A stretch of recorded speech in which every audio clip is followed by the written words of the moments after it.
Al Indígenas. respecto vamos a dialogar con Monseñor Luis Scosina, obispo de Orán y presidente de la Comisión Episcopal de Pastoral Aborigen, con quien ya estamos en contacto. Padre Luis, ¿cómo te va? Muchas gracias por recibirnos en esta mañana. Buenos días, un gusto de compartir con ustedes y con toda la audiencia de Radio María en este comienzo de este camino penitencial, de este Mm. camino de reconciliación que nos propone la Iglesia en este momento. Un camino de conversión como peregrinos, pero también de conversión a la sinodalidad, y este comunicado tiene mucho de eso, ¿no? De sinodalidad, juntos, sin que nadie quede afuera, como un verdadero imperativo ético y evangélico, padre. Creo que es la invitación, ¿no es cierto?, a una cultura que tenga que ver con el encuentro, la cercanía con todos. Y cuando el Papa habla de todos, son todos, todos, inclusive aquellos que por una cuestión cultural o una cuestión ideológica no consideramos como miembros de la patria. Lamentablemente, nuestra idiosincrasia argentina se ha concebido desde la perspectiva de la no existencia de los pueblos originarios. Y justamente la Constitución Nacional, la del 94, viene a hacer justicia y hablar de la preexistencia de los pueblos originarios y el reconocimiento de los derechos de esos pueblos. Esto es importante porque en los discursos que se escuchan, tanto con las problemáticas que pueden haber conflictivas en el sur, con el pueblo mapuche, o con las comunidades aquí del norte del Chaco y de la zona del NEA, con los pueblos guaraní, siempre inmediatamente cuando aparece la identidad indígena se habla como de extranjeros, ¿no? Esos son chilenos, esos son bolivianos, esos son paraguayos, esos no son parte de nuestra nación. Creo que es una cuestión de un cambio de mentalidad. Y esa es la primera conversión, un cambio de mentalidad a nuestra sociedad y muy particularmente a los miembros de la Iglesia que estamos llamados a vivir esta cultura del encuentro que nos propone el Papa Francisco, ¿no? Padre, Javier Cámara te saluda, ¿cómo estás? Hola Javier, ¿cómo te va? Bien, muy bien. Bueno, en esta reunión de la que han formado parte los delegados diocesanos de Pastoral Aborigen, han analizado la situación. Contanos qué otras cosas han visto allí que les genera preocupación, además de estos discursos estigmatizantes, violentos que señalan.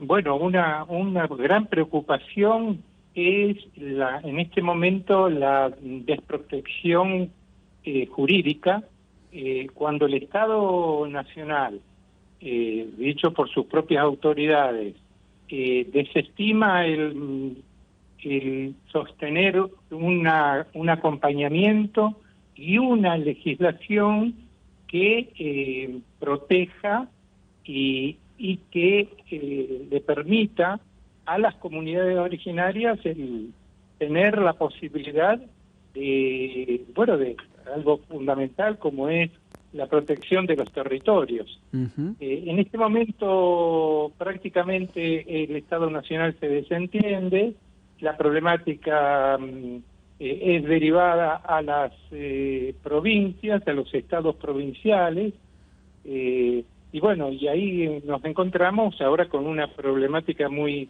difícil, porque cada estado provincial, con las debilidades que tienen las estructuras políticas de los estados provinciales, comienzan a elaborar legislaciones que no responden al cuidado y a la protección de acuerdo a los tratados internacionales, sobre todo a lo que la misma Constitución Nacional nos plantea. Entonces, una cuestión ahí que nos preocupa mucho es la desprotección jurídica que viven los pueblos originarios a los cuales acompañamos. Es decir, una falta de reconocimiento jurídico, y esto tiene que ver con la seguridad jurídica, que tanto se reclama en otros aspectos y en otros ambientes. La seguridad jurídica es la que en este momento está puesta en cuestión, ¿no? Padre, buen día, Cecilia lo saluda. Y pensando un poquito en la formación de nuestra Argentina, ¿no? Desde las migraciones, inmigraciones que tuvimos, especialmente de países como Italia, España, que conformaron una identidad cultural como se fue trabajando a lo largo de los años, con sus costumbres, con su manera de pensar, con nuestra manera de pensar, que somos los que, bueno, habitamos esta hermosa Argentina. Digo, antes de esto estuvieron estos pueblos originarios, ¿no? Son los pueblos que por allí, de alguna manera, con esta inmigración se borró un poco su identidad. Es también una manera de tratar de reconocer toda esta identidad cultural también de los pueblos originarios, padre. Sí, yo creo que históricamente la constitución del Estado-Nación, que es a partir del 1853, como que se establece una especie de nación sin presencia de los pueblos originarios, más aún, con la eliminación de los pueblos originarios, tanto físicamente como culturalmente. Claro. Es decir, no existen, es decir, fueron borrados. Yo creo que ahí, para nosotros, los cristianos, y particularmente quienes estamos caminando en este camino de que la posibilidad de un pacto social, si no es inclusivo, no es posible, requiere una especie de pedido de perdón primero y después una reconciliación. Necesitamos, nuestra Argentina necesita reconciliarse en esta diversidad, con un proyecto de nación que incluya todas esas diversidades. Hubo avances en la legislación, ¿no es cierto?, después del 94, sobre todo, con la educación intercultural bilingüe, con algunas prácticas de reconocimiento en algunas provincias de la lengua, como es el caso concreto de Salta, que tiene reconocida como su segunda lengua la lengua wichí, que es una novedad, pero bueno, eso no significa necesariamente que en Salta se viva esa interculturalidad que estamos llamados a asumirla para que todos sean parte de un proyecto social inclusivo, donde reconozcamos que los derechos de cada uno, los derechos no solo a la existencia, sino el derecho a una vida digna, ¿no? Claro. Que es en definitiva lo que nos preocupa, ¿no? Padre Luis, ahí estamos. Padre Luis, Cristian, que le salude también. Mi pregunta va básicamente en torno a esto. Recién dijo que había ciertos ciertos espacios de la sociedad en donde no se reconocía la preexistencia de los pueblos originarios antes de la constitución del Estado, en donde muchas veces se los considera como extranjeros. ¿Cómo caminar, cómo vivir esta Argentina multicultural en una integración? ¿De qué manera y desde dónde se puede trabajar o comenzar o continuar trabajando para que realmente haya una verdadera integración cuando la concepción es que son extranjeros, están fuera y no los reconocemos? Bueno, justamente por eso una de las cosas que nos preocupaba y nos preocupa son cómo se instalan discursos públicos, tanto de las autoridades de distintos niveles, tanto nacional como provincial, como también de los medios de comunicación, un lenguaje que se torna en sí mismo violento y estigmatizante, porque discrimina la existencia no solo de los pueblos originarios, sino también de los pueblos criollos, de los que son hijos de esta tierra. La mentalidad, y la hemos escuchado en distintos dirigentes políticos, ¿no es cierto? Los argentinos somos los que hemos bajado de los barcos. Sí, algunos de nosotros hemos bajado de los barcos, pero todos estamos llamados a vivir un proyecto de nación donde entren todos, una patria que sea realmente inclusiva. Bueno, este es el desafío en este momento.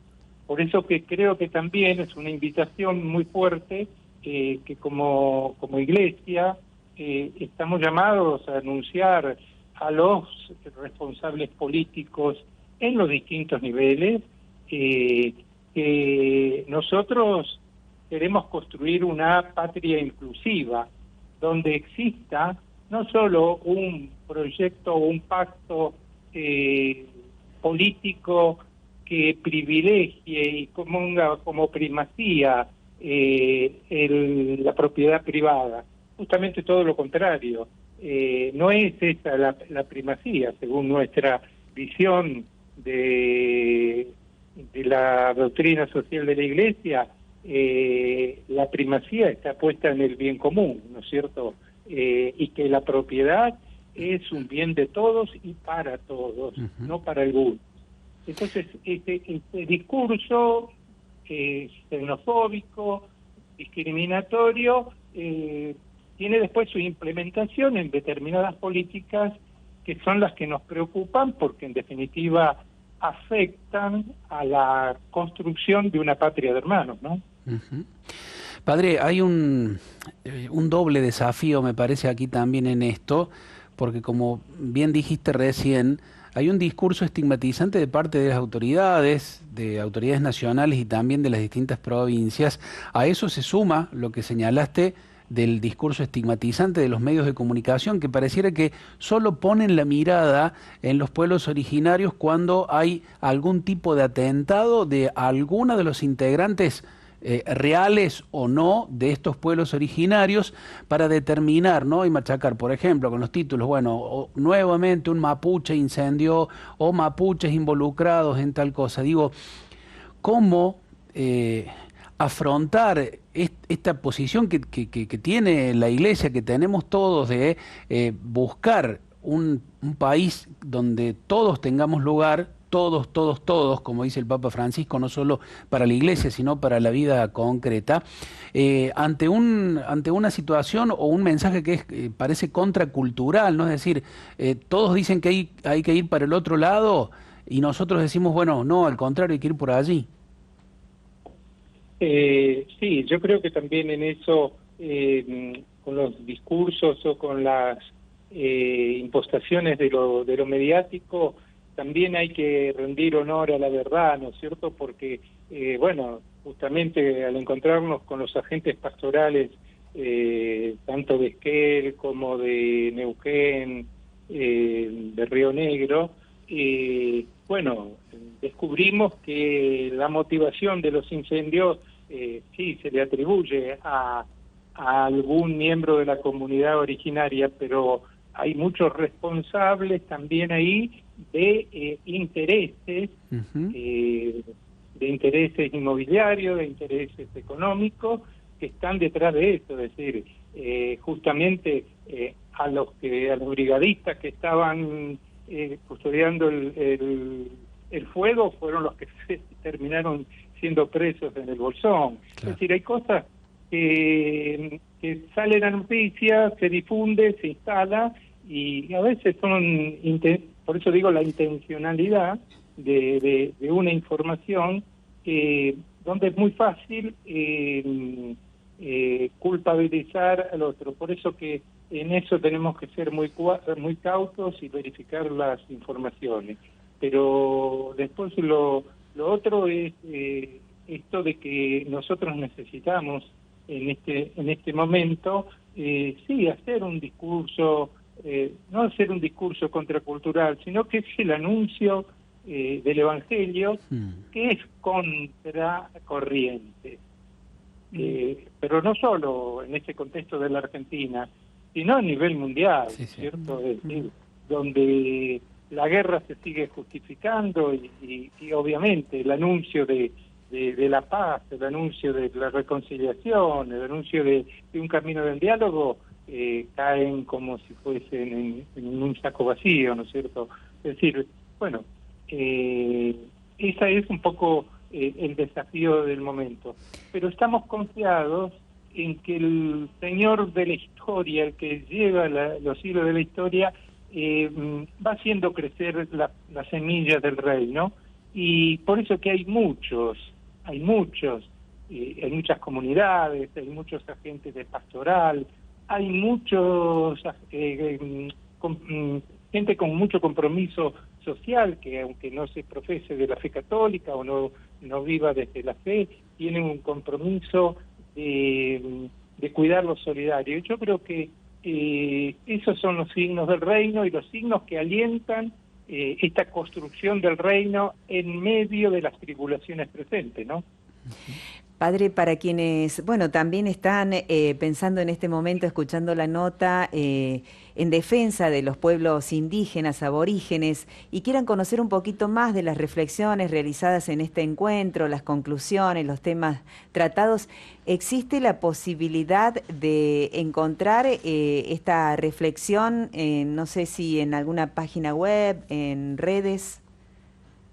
Sí, está la página de ENDEPA, que ENDEPA es el equipo nacional de pastoral aborigen, conformado por todos los agentes que estuvimos reunidos en este comienzo del año. Nos reunimos a comienzo del año para hacer la planificación, y bueno, justamente en esta planificación del año, una de las cuestiones más importantes es, bueno, es tratar de escuchar a las comunidades en sus necesidades y sobre todo estar atentos en este acompañamiento del cuidado y de la defensa de sus territorios.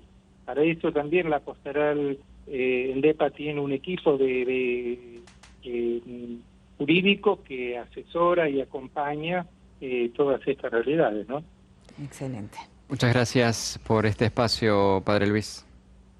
Bueno, un gusto grande, y a ustedes por difundir y, bueno, ser instrumentos de esta comunicación que, bueno, es en medio de tantas otras olas y discursos, tiene que estar testimoniando la verdad, ¿no? Gracias por todo. Excelente.